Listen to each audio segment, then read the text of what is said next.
Hello and welcome to another episode of Bible FPL. A short and sweet one, hopefully. The update is the bench boost is active, not just on the main account, but also on the Bible FPL account. Part of the reason was the press conferences today. So Mateus Cunha was cleared from injury, or at least it sounds like he's going to be in the squad tomorrow. Amaron didn't say too much, but it sounded pretty positive. Amarin. And it sounds like there's a decent chance he starts. Or, worst case, I think he'd get a cameo off the bench. So all of a sudden, I have a squad of players which looked like I wasn't far off the bench boost. And on my main account, I clocked, well, Senesi is close to a price rise. He'll be rising in price tonight, or tomorrow when you see this, or whenever you see it. And he was actually part of my transfer plans basically on the main account to get in Haaland. So on the main account, I was going to plan all along to do 8 Nuri to Senesi, and that would leave just enough in the bank to do Gyökeres up to Haaland for game week 6 when you want to captain him for home to Burnley fixture, or potentially triple captain when it comes to that Burnley fixture. Um, and for my main team, I just looked at it and went, well, if I take 8 Nuri out and I bring in Senesi this week, all of a sudden I have a bench boost that looks like this, which I think is pretty decent. Cunha, Estev, Dubravka, and Senesi, all with home fixtures. There's no amazing fixtures this week. A lot of people are playing their bench boost because there's a lot of all right fixtures.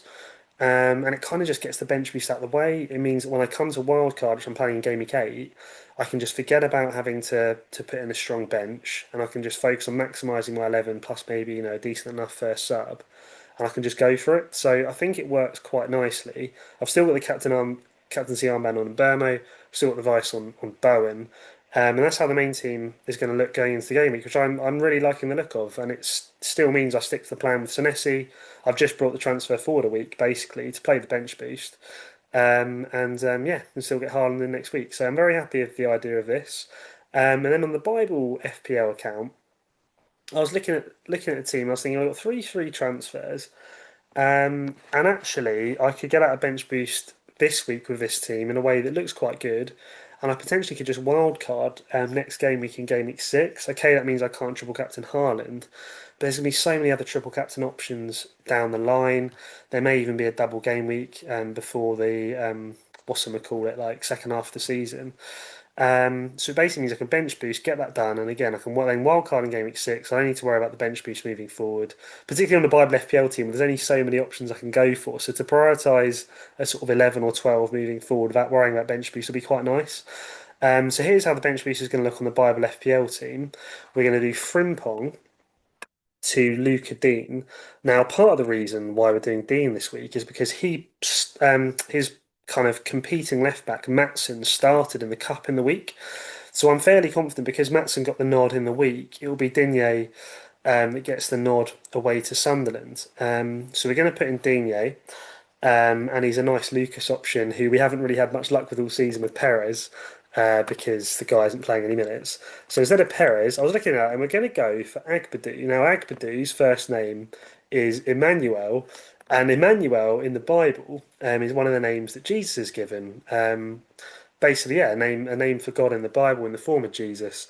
And I thought, you know what, the Bible FPL series to go for a man whose name is named after one of the names of God is pretty works pretty well. So if this guy happens to score this game week, I will do a short talk about names that God's given in the Bible, what the meaning of Emmanuel is, and basically, yeah, some aspects of the character of God that the Bible talks about. But hopefully, it'll be encouraging for you if you're sort of investigating the Christian faith in particular to think, who is this God of the Bible all about? I read about people saying, oh, in the Old Testament there was, a lot of brutal killings and stuff, and actually you'll find God's character is amazing, and I'll do a little talk about the details of that if he happens to score or assist in their match at home to Leeds. So he's going in for bench boost, and then finally Johnston, he did play actually last week. I clocked against Newcastle. It sounds like Jose Sarr's back though, so we can't bank on him starting.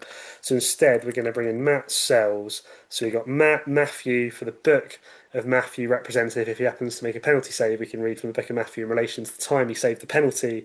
And what I've realised is, look, the three players I'm bringing in are all playing against the three promoted clubs from our season: Burnley, Sunderland, and Leeds. So I actually think it is a fairly optimal kind of triple transfer if you're going to do three defensive transfers. And it means that all 15 players now in the team are all looking pretty decent. They're all looking like they're going to get minutes. And again, it works well as a bench boost. and we can just go into next game week potentially with a wild card to just prioritise the team. We could bring in the likes of Jeremy Doku for the Book of Jeremiah is one of the plans we're thinking of, but I'll go into more detail as to what the wild card's going to look like next week, so we can target that home to Burnley fixture with him and Haaland, which I think will be nice. So look, I think we're going to lock in those transfers. We'll just double check. Yeah, won't cost us anything. Frimpong, who I think's not going to start at the weekend because yeah, I think he started the game in the Champions League, which makes me think he's not going to start in the league. Perez is not getting any minutes. Then Johnson, who is probably going to go out for Sarr, and Sales Agnew and Digne. So cost of nothing. 3-3 transfers. We're going to confirm it, and we're going to I think pop a realistic bench boost, which I think would have been this because we brought in Sales. Cunha, I think I'd have played first bench just in case he didn't start the full game. It was either him or Polina, I think, on the first bench or Dewsbury. So we'll do Cunha because of he's a slight minutes risks given he's just back from injury. Digne, who we've brought in, and Agbadu we've brought in, and we're going to hit that bench boost button, play chip, and there it is. We're live. Let's. I don't even need to click confirm. You just click the chip. Oh, no wonder people accidentally activate it. That's literally all you do. Um, and there you go. Yeah. So that is the bench boost team. I'm hoping Cucurella doesn't get benched again. It's a difficult fixture against United, so you'd like to think they play their strongest team and that to try and get the results. I'm actually fairly confident Tarkowski might get something at Liverpool. Like even if he doesn't get a clean sheet, I think he's definitely going to get DEFCON in a fixture as hard as that on paper. So I basically don't mind playing all of these players. Dewsbury Hall and set pieces. You know, if Everton score, he has a decent chance of being involved. Could even get DEFCON. We'll wait and see what position he plays in. But yeah, that's going to be the bench boost for this team. So that's a Bible FPL bench boost, and also my main team, so to speak. Bench boost, not out on Late Mary. That one. I think they're both looking pretty decent. And yeah, I think many others of you, by the sounds of it, are bench boosting as well from what I'm seeing online in the FPL community. So I'll leave this video there before it's too long. It was just a bit of an update, really. So when it comes to next week and me reviewing the teams, it won't be a surprise to see that I've activated the bench boost on both teams. And hopefully, when you play a chip, you get a green arrow and you go further up the leaderboard. So yeah, I think we'll leave it there on that note with hope for a green arrow. I hope your arrows are green this week as well. And for now, yeah, please like and subscribe if you want to tune in for more content and see what this sort of Bible FPL series is all about with the short talks as part of it. Otherwise, yeah, I look forward to catching you all on the next one.